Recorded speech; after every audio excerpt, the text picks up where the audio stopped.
मैं करूँ आपकी स्वागतम स्वागतम स्वागतम स्वागतम स्वागतम स्वागतम इस तरह से नमन मैं करूँ आपकी इस तरह से नमन मैं करूँ आपकी स्वागतम स्वागतम स्वागतम स्वागतम स्वागतम स्वागतम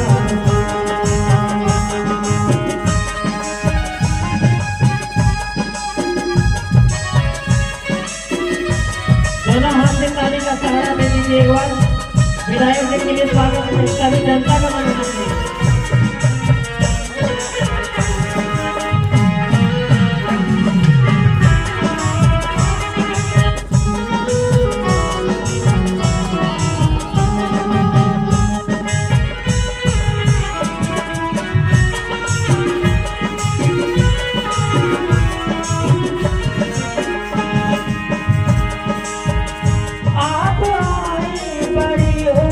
है आपकी सगम बधाई सदरे सदरे सदरे सगम मम पदन सदरे सगम मम पदन सदरे सगम मम पदन आप आए बड़ी उम्र है आपकी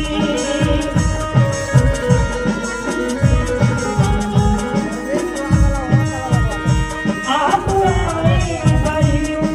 है आपकी दोनों हाथ ऊपर करेंगे हमारे लगन बस अभी नाम हमने लिया बस अभी नाम हमने लिया स्वागतम स्वागतम स्वागतम आपका नमन मैं करूँ आपका स्वागतम स्वागतम स्वागतम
कर गया क्या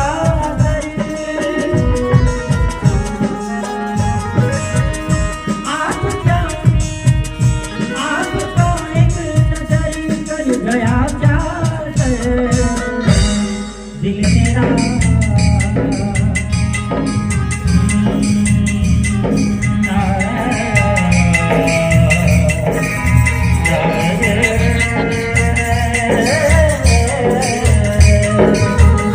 दिल मेरा ख्वाब हो गया आपका ये दिल मेरा ख्वाब हो गया आपका किस तरह से नमन मैं करूँ आपका किस तरह से नमन मैं करूँ आपका स्वागतम स्वागतम स्वागतम आपका स्वागतम स्वागतम स्वागतम आपका किस तरह से नमन मैं करूँ आपका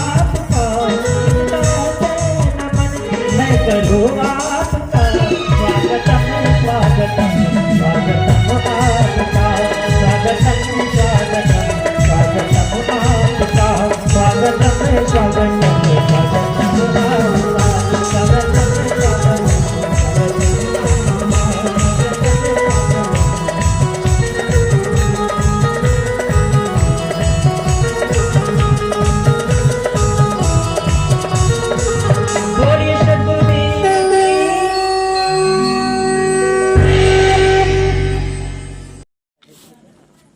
संत सम्राट सदगुरु कबीर साहेब की, सदगुरु अभिलाष साहेब की, परम पूज्य आचार्य धर्म स्वरूप साहेब की, परम पूजनीय गुरु माता सुशीला साहेब की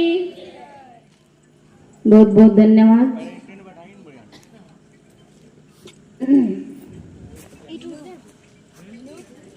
कबीर नामं परिमं पुनीतं युगे युगे स्वामी हरन्ति दुःखम् दातारे मुक्तं पुरुषं पुराणम् चरणारविन्दं सततं नमामि चरणारविन्दं सततं नमामि। मेरे मन मंदिर में विराजमान परम पूज्य गुरुदेव जी, मंच पर विराजमान सभी संतजन, मेरी प्यारी छोटी बहन रंभा रानी, सभी कलाकार भाइयों एवं इस कबीर आश्रम मनसाही के संस्थापक रामविलास जी एवं व्यवस्थापक संजीव दास जी और दूर दूर से चलकर आए हुए हमारे परम भक्त निर्चिर विवेकी सज्जनों एवं देवियों, माता बहनों, आप सबके बीच सदगुरु कबीर साहब के रमैनी पर कुछ देर विचार रखने जा रही हूं। सदगुरु कबीर साहब का मूल ग्रंथ बीजक है और वह बीजक ऐसा धन है जो हमारे छुपे हुए धन को बताता है। और वह छुपा हुआ धन क्या है, आइए सदगुरु कबीर साहब के इस रमैनी पद ऐसे बीजक 11 प्रकरणों से है, लेकिन प्रथम प्रकरण है रमैनी और इस रमैनी के प्रथम प्रकरण की 12वां रमैनी है। माटी कोट पसान को ताला, सोईक बन सोई रखवाला, सो बन देखत जीव डेराना, ब्राह्मण वैष्णव एक जाना। ज्यो किसान किसानी करही, उपजे खेत बीज नहीं परही, छाण देहु नर झेली के झेला। सदगुरु कबीर साहब कहते हैं कि यह जो मानव जीवन है, यह मानव जीवन में हमें किस चीज को समझना है। साहब कहते हैं माटी का कोट पसान को ताला। एक ऐसा किला है, कोट कहते हैं किला को, और किला किसके पास होता है? किला होता है राजाओं के पास। साहब कहते हैं कि वह जो ऐसा किला है जो मिट्टी का है और उस किले में पत्थर का ताला लगा है। पसाण मतलब पत्थर का ताला लगा हुआ है। आप सब देखे होंगे किला में कितनी मजबूती होती है, क्योंकि एक राजा दूसरे राजा के राज सत्ता को छीनने के लिए लड़ाई करते चढ़ाई करते हैं, तो उसको इतनी मजबूती से बनाया जाता है। और वह किला ईंट, गिट्टी, सीमेंट, छड़, बालू से बनता है और बहुत ही मजबूती से बनाया जाता है ताकि हमारा राज्य छीन न ले, दूसरे राजा चढ़ाई न कर दे। लेकिन यहाँ सदगुरु कबीर साहब कहते हैं यह जो ऐसा किला है वह किला मिट्टी का बना हुआ है। वह मिट्टी का किला साहब कहना चाहते हैं कि वह मिट्टी का किला हमारा पंच भौतिक शरीर है और इस पंच भौतिक शरीर में जड़ बुद्धि का ताला लगा हुआ है और जड़ बुद्धि के ताला लगने से हम सबको यह विवेक नहीं हो पाता है कि क्या खाना चाहिए, क्या नहीं खाना चाहिए, कैसे चलना चाहिए। सत्य असत्य, जड़ चेतन बंध मोक्ष का ज्ञान नहीं होता है। इसलिए साहब कहते हैं कि ये पंच भौतिक जो शरीर है यह जड़ है और इस जड़ शरीर में जड़ बुद्धि का ताला लग गया है। तो जिसके अंदर जड़ बुद्धि का ताला लगा हुआ है वह व्यक्ति इस सुंदर मानव चोला को पाकर के सत्कार्य नहीं कर सकता है। यही मानव जीवन है।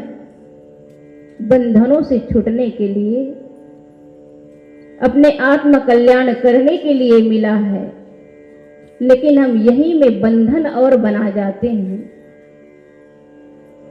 साहब आगे कहते हैं सोईक बन सोई रखवाला। सोईक वन, वन कहते हैं बगीचा। मनुष्य अपने स्वरूप को ना पहचानने के कारण, अपने आत्म तत्व को ना पहचानने के कारण वह इस पंच भौतिक शरीर को ही सब कुछ मानता है और सब कुछ मानने के कारण वह अपने अज्ञानतावश एक ऐसा वन तैयार करता है और उसका रखवाली भी स्वयं करता है। वह वन क्या है? वह वन है खानी जाल और वाणी जाल। इसको मोटी माया और ऐसा ये जाल है, ऐसा ये बंधन है, ये ऐसा जंगल है जिसमें मनुष्य विवेक नहीं कर पाता है और विवेक नहीं करने के कारण मनुष्य अपने ही बनाए जाल में फंस जाता है। जैसे आप लोग मकड़ी को देखे होंगे, लाइव चल रहा है, करता हूँ, लाइव चल रहा है। हर घर में देखे होंगे मकड़ी अपना जाला कैसा बनाता है।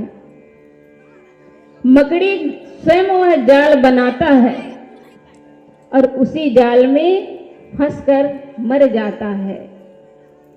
वह तो मकड़ी अज्ञानी जीव है, लेकिन हम सब ऐसा विवेक संपन्न मानव जीवन पाकर के अपने स्वरूप के भूल के कारण हम स्त्री पुत्र परिवार इसी के जाल में फंस जाते हैं। और इसी को ही सदगुरु कबीर साहब ने कहा सोईक बन।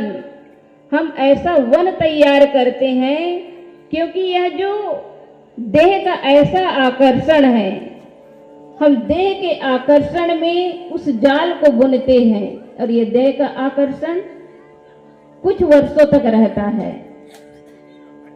बाल बच्चा आया, उस बाल बच्चे को पढ़ाना लिखाना, बस उसी के सेवा में और उसी के व्यवस्था में हमारा दिन बीत जाता है। कॉल आ रहा है, मत उठाना। और जिसको अगर थोड़ा ज्ञान भी हो जाता है, तो ज्ञान होता है तो जाता कहाँ है?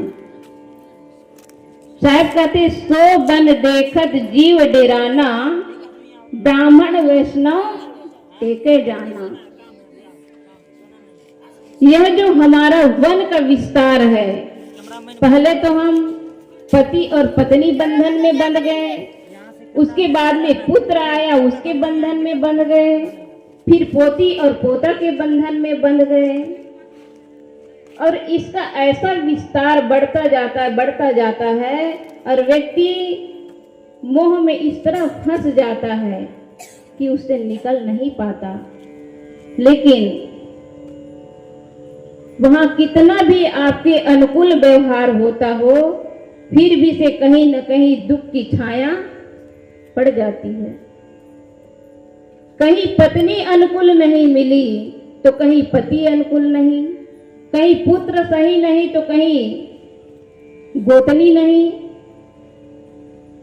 गोतनी गोतनी में लड़ाई, सास बहू में लड़ाई, भाई भाई में लड़ाई, पिता पुत्र में लड़ाई। तब व्यक्ति क्या करता है?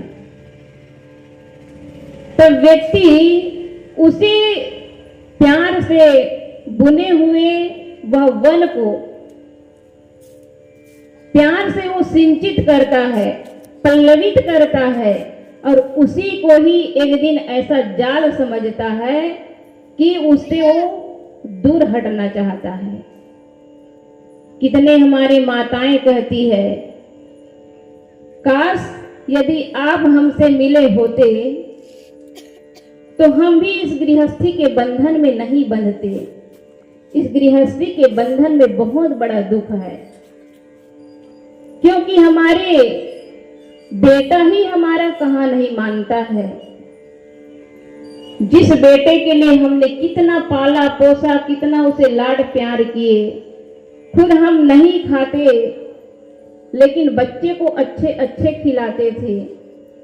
हम अच्छे कपड़ा नहीं पहनते लेकिन बच्चों को अच्छे कपड़ा पहनाते थे। लेकिन आज ये बच्चा बहू के आते सब कुछ भूल गया, और कोई पति से परेशान है कि पत्नी के रहते वह किसी और के साथ बात व्यवहार करते हैं, तो पत्नी को लगता है कि हमारा पूरा जीवन नरक हो गया। और यह सच है कि जो नारी जिस घर में अगर गई है तो वह अपना तन ही समर्पित नहीं करती है, तन मन धन सब कुछ वो समर्पित कर देती है। तो दोनों को एक दूसरे की भावनाओं का आदर करना चाहिए, लेकिन ऐसा नहीं कर पाते हैं। कई लड़कियां अपने पति के रहते दूसरे पर पुरुष से व्यवहार करते हैं तो वहां दुख हो जाता है। राजा भर्तृहरि अपने रानी पिंगला से कितना प्यार करते थे, इतना उसको मोह था उनके लिए, लेकिन उसकी रानी को घोड़े दरोगे से प्यार हो गया, प्रेम हो गया, लेकिन उसकी सच्चाई जानते ही राजा भर्तृहरि उसे सजा नहीं दिया, बल्कि एक होता है कि आदमी विपत्ति के घड़ी में सही सॉल्यूशन निकाल लेता है, नहीं तो और फंस जाता है। राजा भर्तृहरि सब कुछ छोड़ दिया। ऐसा लगा मानो जिसके लिए मैं दिन रात सोचता था कि मेरी रानी बड़ी सुंदर है, बड़ी प्यारी है, लेकिन उतना प्यार का कदर नहीं हुआ, तो उसे ऐसा लगा कि मानो इस दुनिया में मेरा कोई भी नहीं है। और ऐसा होता है, हम जिसको चाहते हैं उसको तो हम सम्मान करते हैं, लेकिन सामने वाला वो आपको कितना चाहते हैं वो उसका सम्मान नहीं करेगा, बल्कि वो जिसको चाहता है वो उसको सम्मान करेगा। क्योंकि एक दूसरे के भावनाओं को नहीं समझने के कारण व्यक्ति अपने तक सीमित नहीं होता है। और यही कारण है कि मन के प्रतिकूल हो जाता है तो व्यक्ति उसी घर में और उसी परिवार को इतना प्रेम से संजोता है लेकिन वही दुख का घर बन जाता है। तब वह क्या चाहता है? उस घर को छोड़ना चाहता है। भयभीत हो जाता है कि मैं इस घर में कैसे रहूं। भय का दो कारण होता है। एक है कि जिस पुत्र, परिवार, पोती पोता, जितना परिवार का विस्तार किए हैं, उस परिवार में किसी को क्षति न हो जाए, कोई बीमार ग्रस्त न हो जाए, कोई बीमारी न लग जाए और कोई दुर्घटना न हो जाए, इस विषय को लेकर के भय होता है कि यह जो मेरा परिवार है, ये परिवार किसी प्रकार के संकट का शिकार न बन जाए। और दूसरा होता है, दूसरा भय इसलिए होता है कि जिसको थोड़ा ज्ञान हो जाता है कि परिवार में रहते रहते कि यह परिवार तो एक दिन छूट ही जाएगा, तन छूटने के बाद तो छूट जाएगा, लेकिन तन में रहते रहते, परिवार के बीच में रहते रहते मुझे ऐसा कुछ काम करना चाहिए कि मैं इस दुनिया से जब जाऊं तो इस दुनिया के लोग मेरे दिल में केवल प्रेम का स्थान पाए। तो वह व्यक्ति उसी परिवार में भयभीत हो जाता है, मेरे कल्याण में ये बाधक है करके, और बाधक समझ करके वह व्यक्ति किसी संत गुरु के पास जाता है। इसलिए कहते हैं, सोईक बन सोई रखवाला, सो बन देखत जीव डेराना, ब्राह्मण वैष्णव एके जाना। ब्राह्मण और वैष्णव के पास अपने आत्म कल्याण का एक सहारा लेकर जाता है कि यही मेरे आत्म कल्याण में सहायक है, लेकिन वहां आत्म कल्याण की बातें होगी तब तो ठीक है। धर्म के नाम पर लोगों को इस तरह भटकाया जाता है, लोगों की बौद्धिक शोषण किया जाता है, शारीरिक शोषण किया जाता है। इस धर्म के नाम पर लोगों को, और मनुष्य नहीं बल्कि मनुष्य के अलावा जितने भेड़ बकरी सबकी बलि चढ़ा दी जाती है, और ये धर्म के नाम पर लोगों को पूजा पाठ में, हवन तर्पण में फंसा दिया जाता है और लोग आत्मज्ञान से वंचित हो जाता है। तो सज्जनों, आत्मज्ञान से वंचित ना हो, बल्कि आत्मज्ञान को अपने जीवन में उतारें, क्योंकि ये जो जीवन मिला है बहुत ही क्षणिक है। किसी भी समय किसी की मौत आ सकती है, और मौत आने से पहले हमें अपने जीवन में ऐसा कुछ कार्य करें जो हम इस जीवन में रहते रहते और ना रहने पर भी हमें शांति मिले। हम कितना भी धन, गाड़ी, मोटर, बंगला, मकान, दुकान कितना भी हम अर्जित कर लें, लेकिन एक कण भी मेरे साथ जाने वाला नहीं है। ये पुत्र परिवार जितना हम प्यार से बसाए हैं, लेकिन ये भी कुछ पल के साथी है, और इस कुछ पल के साथी के लिए हम दिन रात मेहनत करते हैं। 24 घंटा में हम 24 मिनट अपने लिए नहीं निकालते हैं। ये कितनी बड़ी दुख की बात है। 24 घंटा में हम केवल अपने माने हुए पुत्र परिवार, मकान, दुकान को सजाने में लगते हैं, लेकिन 24 मिनट अपने लिए, आत्म भजन के लिए, आत्मचिंतन के लिए नहीं निकाल पाते हैं, और कहते हैं कि बड़े भाग्य मानुष तन पावा। कहने से नहीं होता है। इसलिए प्रातः सुबह उठ करके हम कम से कम, ज्यादा नहीं तो 10 मिनट जरूर ध्यान करें, अपने आत्मचिंतन करें, और साथ ही साथ यह चिंतन करें कि आज का दिन मेरा कोई भी परिस्थिति आए, मैं किसी के लिए क्रोध नहीं करूंगी या क्रोध नहीं करूंगा, किसी को गाली नहीं दूंगा। आज मैं कोई भी परिस्थिति आए, मैं झूठ नहीं बोलूंगा, किसी भी परिस्थिति में मैं किसी जीव की हत्या नहीं करूंगा।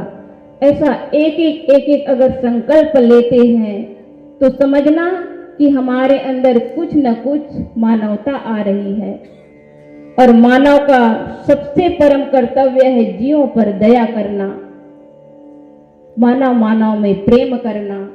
सदगुरु कबीर साहब हम सबको यही कहना चाहते हैं कि तुम ही महान हो, तुम ही श्रेष्ठ हो, तुम्हारे अलावा कोई अलग से देवी देवता बाहर कोई नहीं है, कोई ऐसा ईश्वर ब्रह्म परमात्मा नहीं है जो आपको आत्म शांति और सुख का सागर दे सके। वह सुख का सागर जिसे आप खोज रहे हैं वह आपके सबके घट घट में है। मनुष्य मात्र नहीं बल्कि प्राणी मात्र के अंदर वह परमात्मा विराजमान है और उसे ही हमें समझना होगा। इसलिए सदगुरु कबीर साहब इस रामायणी में कहा, माटी का कोट पसाण को ताला, सोई बन सोई रखवाला।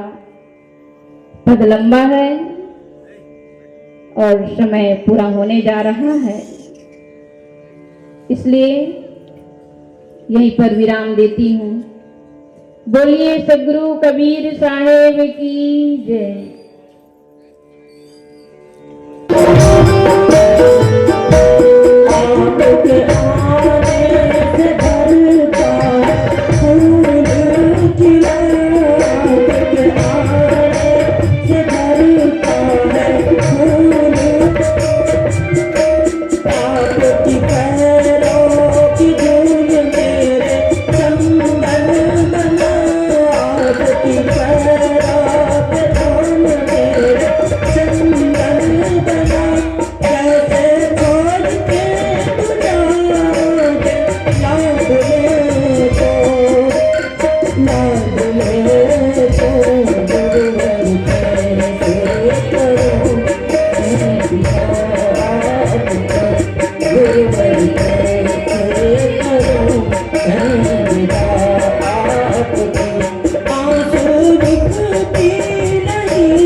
सदगुरु देव की जय।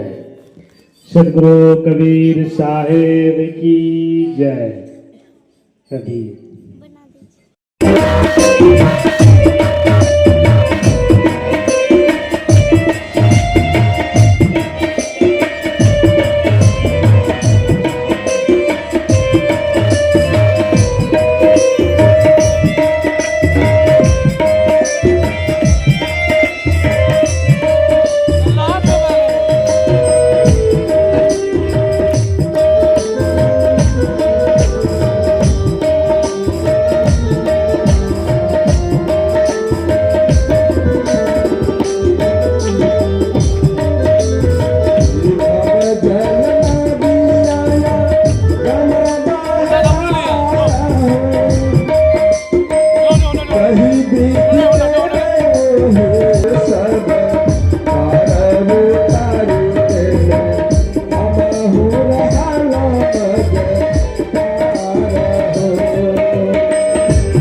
स्वामी कैसे करूं आरती तोहार।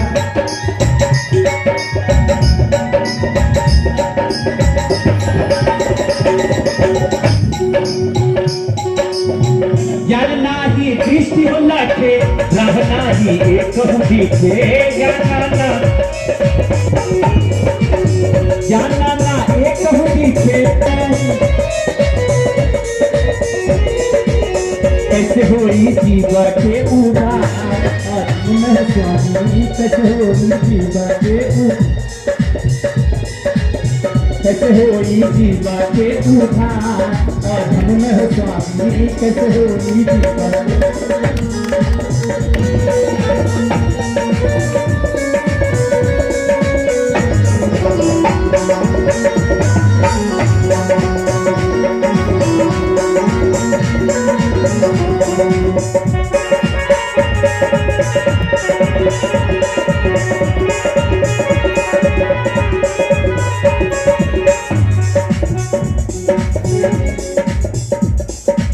साता सुकड़ीता के हो नैया नीरा मावालन हो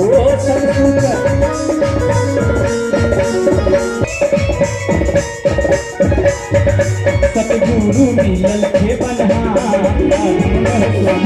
सतगुरु मिलल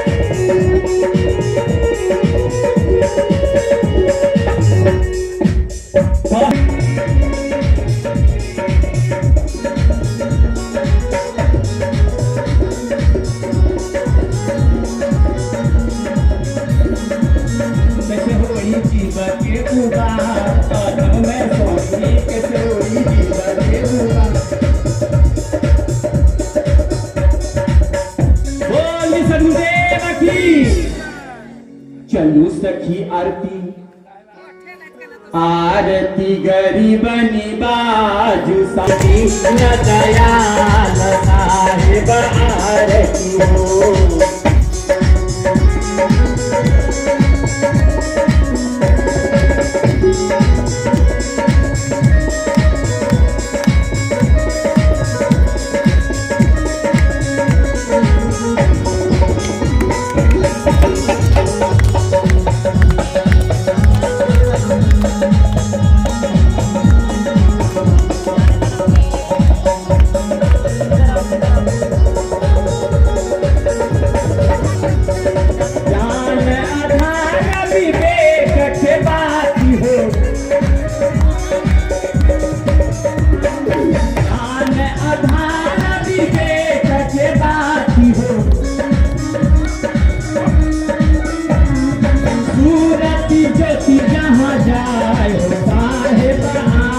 आरती हो।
आरती दीन दयाल साहिब आरती हो।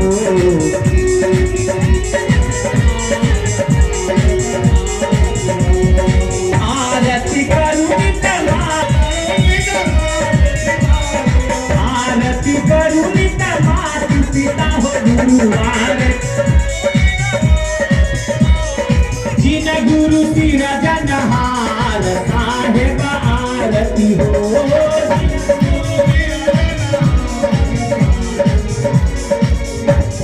आरती गरीब निवास साहेब आरती हो।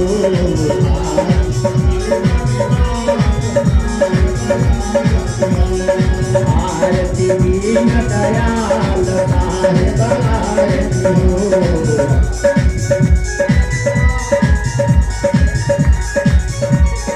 साहेब कबीर संतन के कृपा से हो। साहेब कबीर संतन के कृपा से हो। साहेब कबीर संतन के कृपा से भयहु करे मतर कास साहेब आरती हो। भयहु करे मतर कास साहेब आरती हो। आरती गरीब निवाज साहेब आरती हो। आरती दीन दयाल साहेब आरती हो।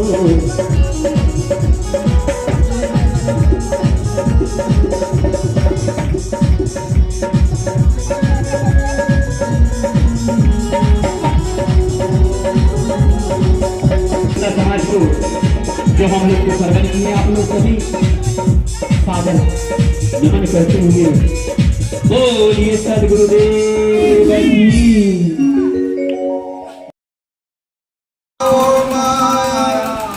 सामरत ऐसा खेल बनाया जीवन 5-25 लागे क्रोध मोहम्मद पाए काया गुजरी का विस्तारा देखो संतो अगम सितारा चांद सूरज देवन लागे गुरु पर काकस सोहत जागे शब्दक सुई सूरत का जोरा ज्ञान कटोभन सिरजन जोरा अब गुजरी की कर होशियारी लागे देव बिचारी सुमति कसा पुन सिरजन धोया कुमति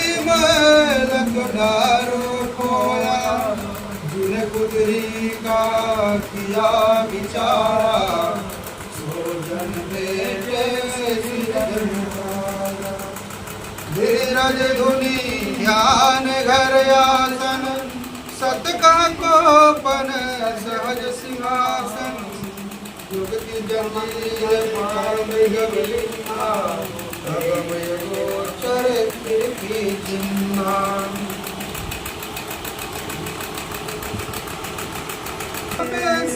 जाने बहुआ रहे निरंतर सतगुरु गाया साधु संगति कर सब कुछ पाया लौकी लुटकी हृदय की धोरी क्षमा कराम पहिरे बहुरी लौकी लुटकी हृदय की धोरी क्षमा कराम पहिरे बहुरी मुक्ति बलता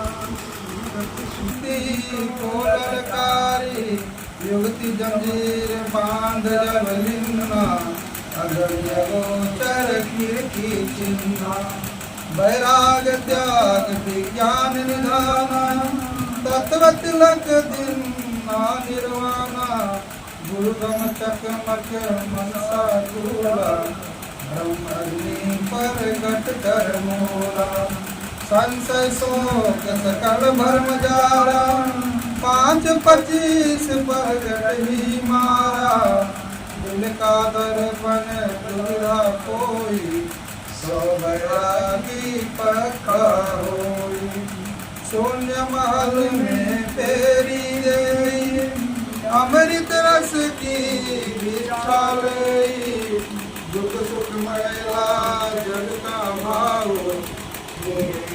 के भाव तन मन सोच भया जब ज्ञान तब लखी पावे पद निर्वाणा अष्ट कमल दल चक्र सूझे योगिया प्रयाप में डूबे पिघला के घर जाई सुषमनी नारी लहराई ओहंग सोहंग तत्व विचारा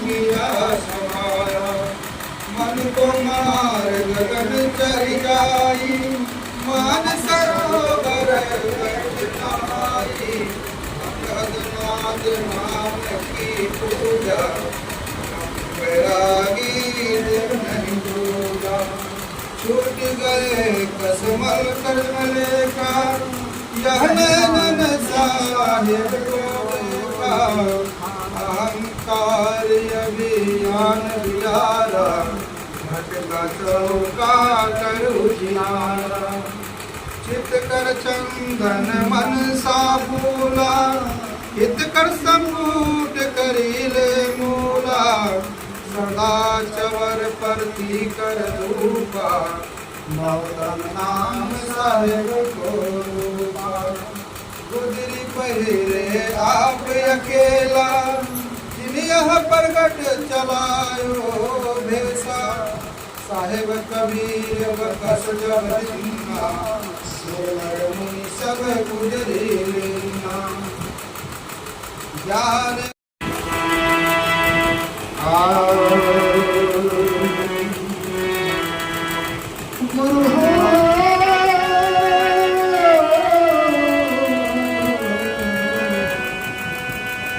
गुरु हो पैया गुनाह से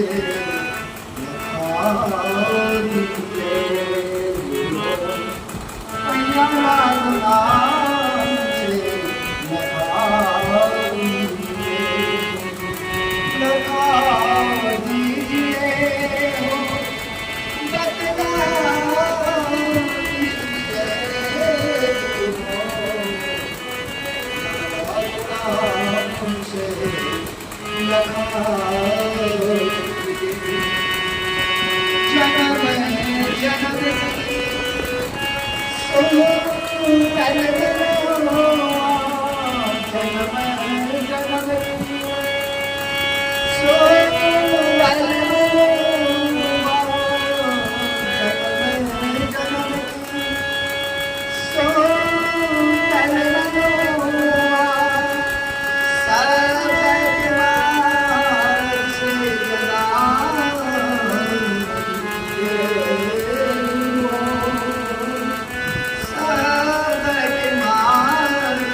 साहिब की जय, संत समाज की जय, भक्त समाज की जय।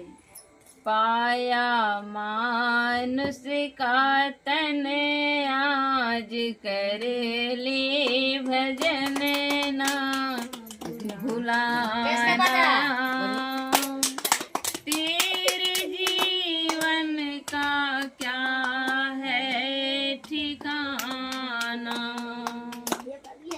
पाया मानुष का तन आज कर ले भजन ना भुलाना। तेरे जीवन का क्या है ठिकाना, खानियों में भटकता तू आया। आप लोग भी गाइए।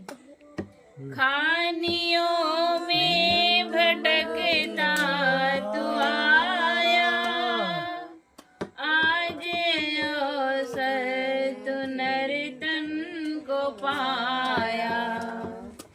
भाग्य तेरे जगे दाम ऐसे लगे मुक्ति पाना। फिर तो क्यों होता इनमें दीवाना,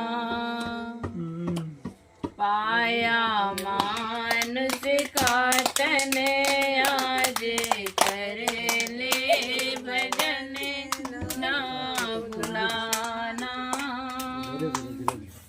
तेरे जीवन का क्या है ठिकाना, स्वप्न की संपत्ति में न फूले, देखे दो दिन की माया न भूले।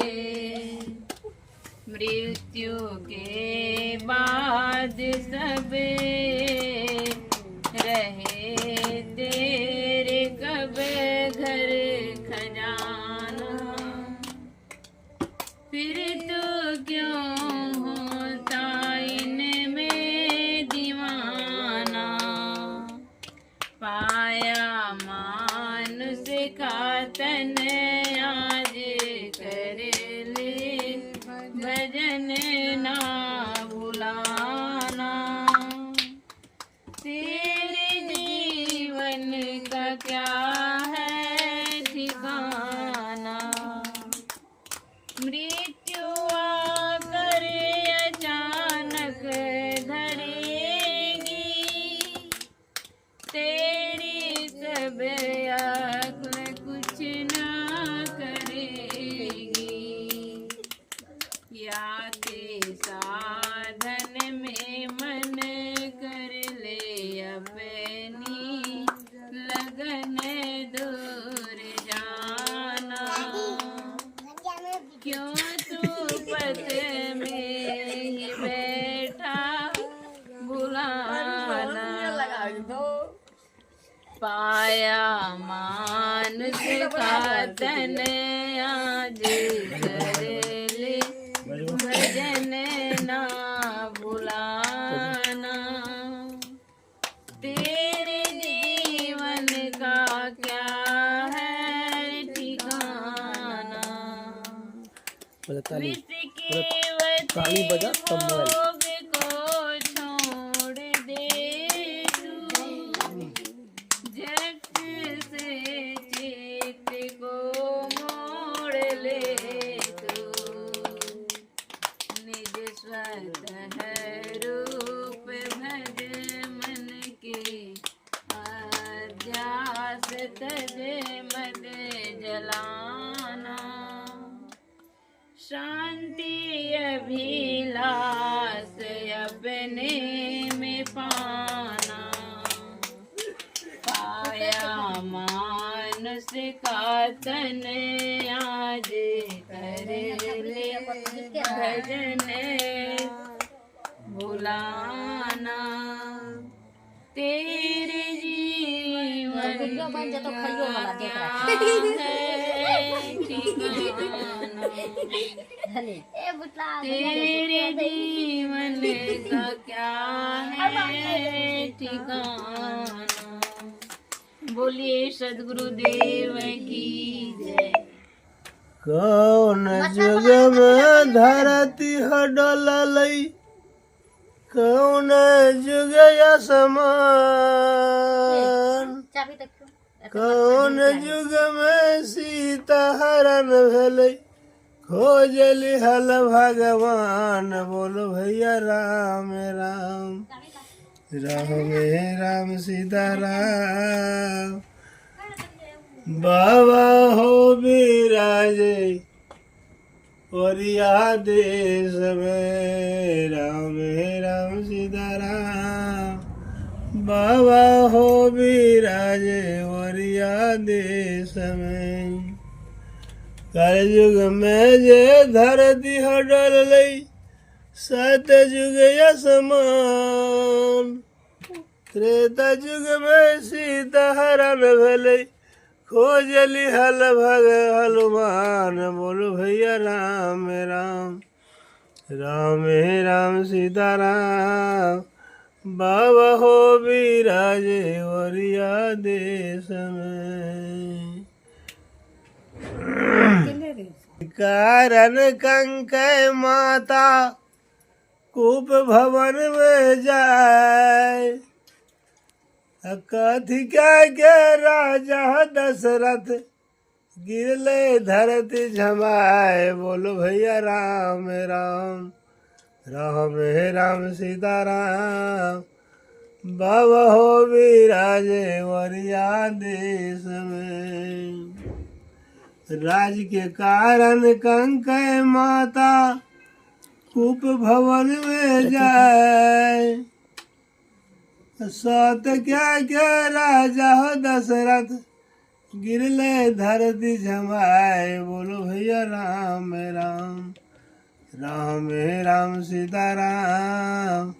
बाबा हो विराजे ओरिया देश में।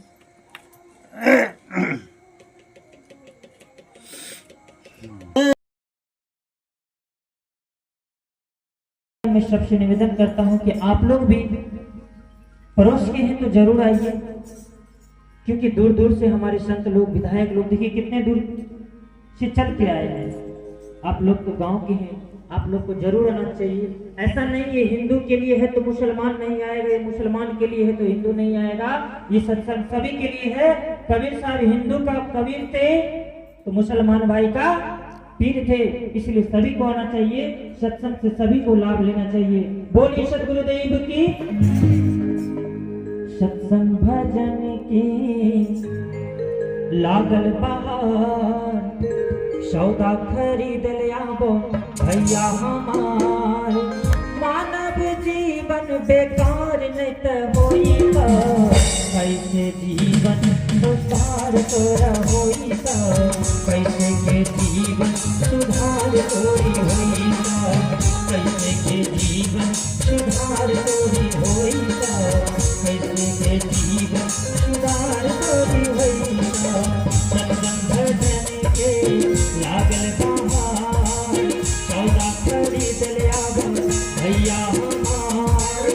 मानव जीवन बेकार नहीं त होई, मानव जीवन सुधार कैसे होई, मानव जीवन सुधार कैसे होई, मानव जीवन सुधार कैसे होई।